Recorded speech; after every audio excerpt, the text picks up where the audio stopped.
L'autre grande question existentielle qu'on va voir ensemble maintenant, c'est la question du après. Après la mort. Est-ce qu'il y a quelque chose? Hein? C'est bien simple, il y a deux réponses possibles, c'est oui ou c'est non. Et c'est pas nous qui décidons. Hein?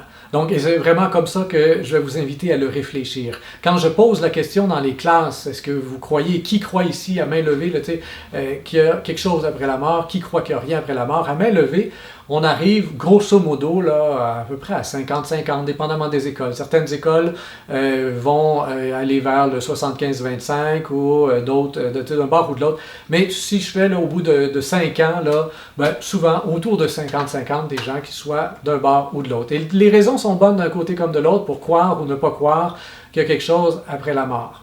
Mais c'est bien important de voir que c'est comme ça qu'il faut le voir. Hein? On ne sait pas et c'est pas nous qui décidons.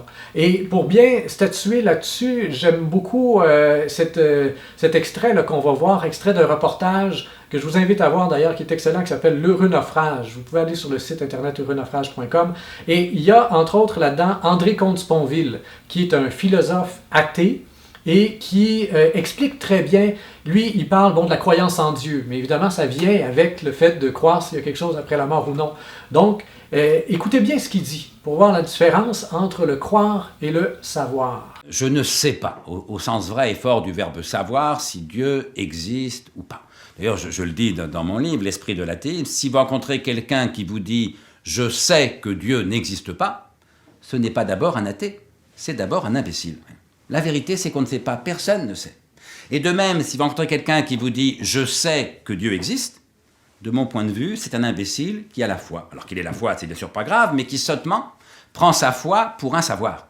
Et c'est là que l'intégrisme commence. Hein? Quand on prend sa foi pour un savoir, c'est là qu'on commence à vouloir l'imposer aux autres. Alors, c'est vraiment comme ça, je pense qu'il faut le voir. On pressent les choses, on peut croire les choses, mais effectivement, on ne peut pas tout à fait savoir. Hein? Et donc, il y a des bonnes raisons de croire, pour plusieurs. Les raisons de croire qu'on donne dans les écoles, par exemple, les histoires de fantômes dont on entend parler. Il y a des gens qui disent, ce serait tellement ridicule qu'il n'y ait rien, je ne peux pas croire, il me semble que ça n'a aucun sens qu'il n'y ait rien. D'autres vont dire au contraire, ça n'aurait aucun sens qu'il y ait quelque chose. Veux-tu bien me dire pourquoi il y aurait quelque chose? On est un peu comme une machine. Une fois que la conscience est débranchée, une fois que le cerveau est débranché, c'est fini, il n'y a plus de sensations et on n'a pas d'âme, il n'y a rien qui vient de l'extérieur et qui s'en va là, vivre ailleurs. C'est une question d'ego. Ce qu'on peut voir, c'est que d'un côté comme de l'autre, la croyance ou l'athéisme peut être une grande question d'ego, justement. Hein? On peut se penser tant et tellement important, nous-mêmes, que c'est impossible qu'on ait une finitude, qu'on meure un jour. Hein? Alors là, on se projette dans un avenir qui est éternel, bien évidemment. Ou de l'autre côté, on peut se penser tant et tellement intelligent et tant et tellement fin qu'il n'y a pas personne qui peut avoir créé tout ça. Là, alors c'est le matérialisme absolu et la vie émerge de la vie et ça finit là. Et donc on est au-dessus. Hein? Veux-tu même dire pourquoi il y aurait un Dieu qui, en plus, viendrait me juger selon mes actes ou que un instant, c'est de la foutaise, tout ça. Bouillie pour les gens. Donc on voit que d'un côté comme de l'autre, l'ego peut très bien être nourri. Personnellement, où est-ce que j'en suis là-dedans avec mes réflexions? Je suis tout à fait à l'aise avec l'idée qu'il n'y a rien après la mort. À l'aise parce que même s'il n'y a rien pour moi après la mort, je constate une chose qui est extraordinaire, c'est qu'il y a encore beaucoup de naissances à même ma mort. Hein, si je meurs là, dans le fond d'un bois, puis que personne ne me trouve, là, en quelques minutes, commence le processus de décomposition. Hein? Et là, on a toutes des petites bactéries à quelque part dans les intestins qui attendent rien que ça qu'on meurt. Et à partir du moment où on crève, wouhou, allez, ça se multiplie cette petite affaire-là, on gonfle, éventuellement on ouvre, il y a des mouches qui viennent, ça pond des œufs, il y a des petits vers blancs. C'est dégueulasse, c'est écœurant, mais c'est quand même assez impressionnant de voir le nombre de naissances à même le corps mort. Hein, c'est fascinant. Et éventuellement, tu te décomposes au grand complet, tu redeviens du compost, tu plantes un arbre là-dessus, puis ça va faire des super bonnes pommes.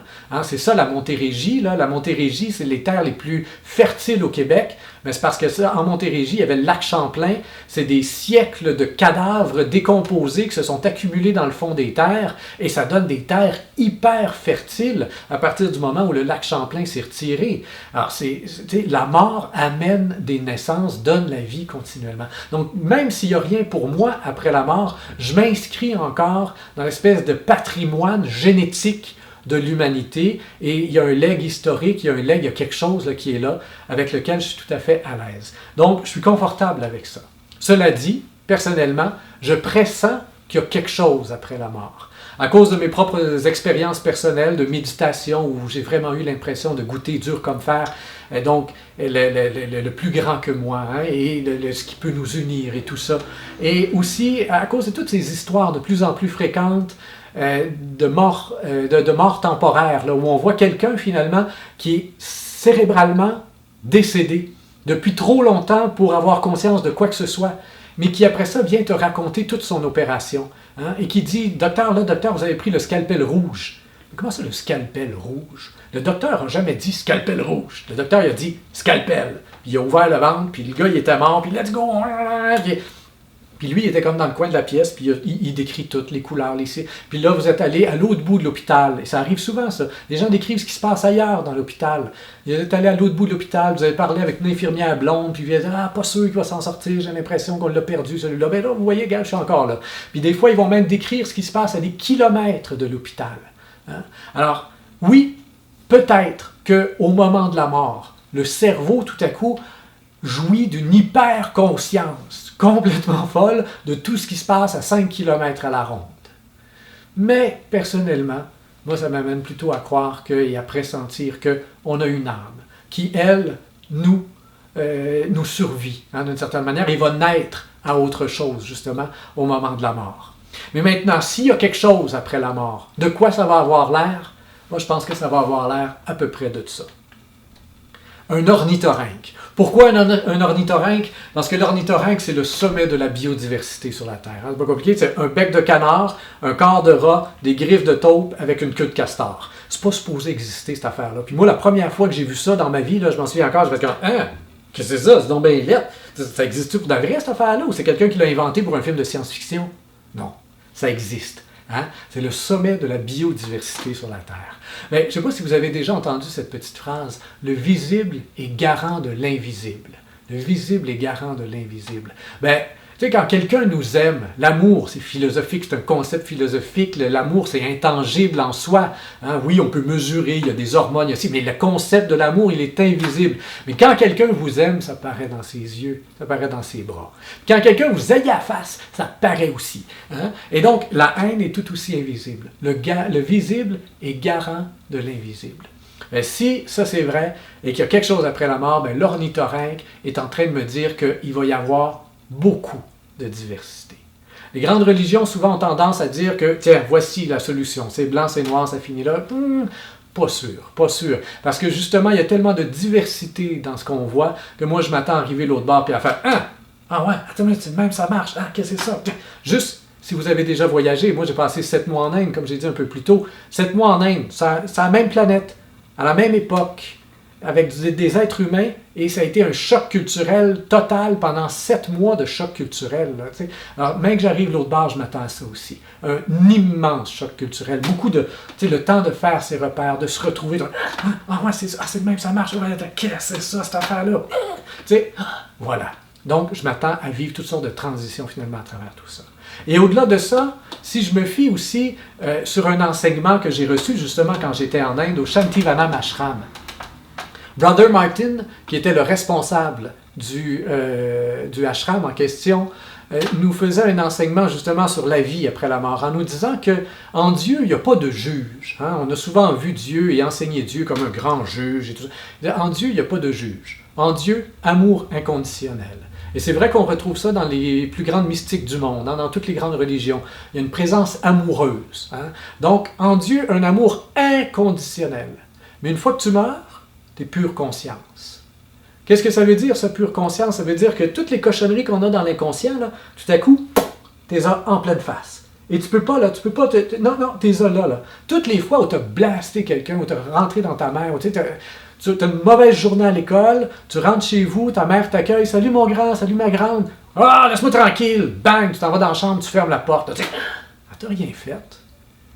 Puis là, une demi-heure plus tard, elle te rappelle, « Ah, viens manger, c'est prêt. » Puis tu sors de ta chambre en te disant, « Ah, ben, ok, ouais, c'est correct. Là, pas vraiment besoin de m'excuser. Là. C'est ma mère, amen. Elle m'a fait à manger. Puis là, tu pèles ça dans l'inconscient. C'est extraordinaire. 2 semaines plus tard, tu t'en souviens vraiment plus. Là, là tout à coup, là, ça te revient en face, puis tu peux pas. Puis là, tu peux pas vivre avec ça. Il faut que tu commences une démarche de pardon envers toi-même. Et donc, tu te rends compte que cette journée-là, si tu as rentré dans ta mère, si tu as fait mal, c'est parce que toi aussi, tu avais été compressé à l'école. Puis tu te pardonnes à toi-même. Après ça, tu te revires vers celui qui t'a rentré dedans à l'école. Puis là, tu te rends compte que s'il t'a rentré dedans, c'est parce qu'il s'était fait rentrer dedans. Puis là, tu commences une démarche de pardon envers lui-même aussi. Et puis, tu regardes celui qui a rentré dedans, puis c'est parce qu'il est rentré dedans, c'est parce qu'il est rentré dedans, c'est parce qu'il s'était fait rentrer dedans. Et là, nous disait Brother Martin, on va réaliser que toute l'humanité est tissée hyper serrée. Et pour prendre une image qui est purement masculine, mais que toutes les femmes et toutes les filles vont bien comprendre quand même, là, c'est un peu comme si toute l'humanité se tenait par les couilles. Hein? Et là, moi, je suis là, puis j'ai mal. Qu'est-ce que je fais? Puis l'autre à côté? Et ça part comme ça des 2 bords. Un serrement de couilles éternel. Là, pouf! Merveilleux domino. Et là, quand tu réalises ça, eh bien, tu pardonnes 7 fois 77 fois la même niaiserie à toute l'humanité. Et là, tu rentres dans une espèce de grand amour inconditionnel. Hein? Une naissance, là, hein, comme on n'aura jamais vécu avant. Là. Épanouissement, ouverture totale à la différence de l'autre. Et acceptation totale de cette différence dans un amour inconditionnel. Puis après ça, est-ce qu'il y a encore d'autres étapes, d'autres morts et naissances? Fort probablement. Parce que partout où il y a de la vie, continuellement, il y a des morts et des naissances, des morts et des naissances. Et quand on pardonne, si on se pardonne à soi-même, si on pardonne aux autres, bien justement, en psychologie, on dit que pour pardonner, il faut mourir à soi-même. Donc non seulement il y aurait de la vie après la mort, mais il y aurait des morts après la mort.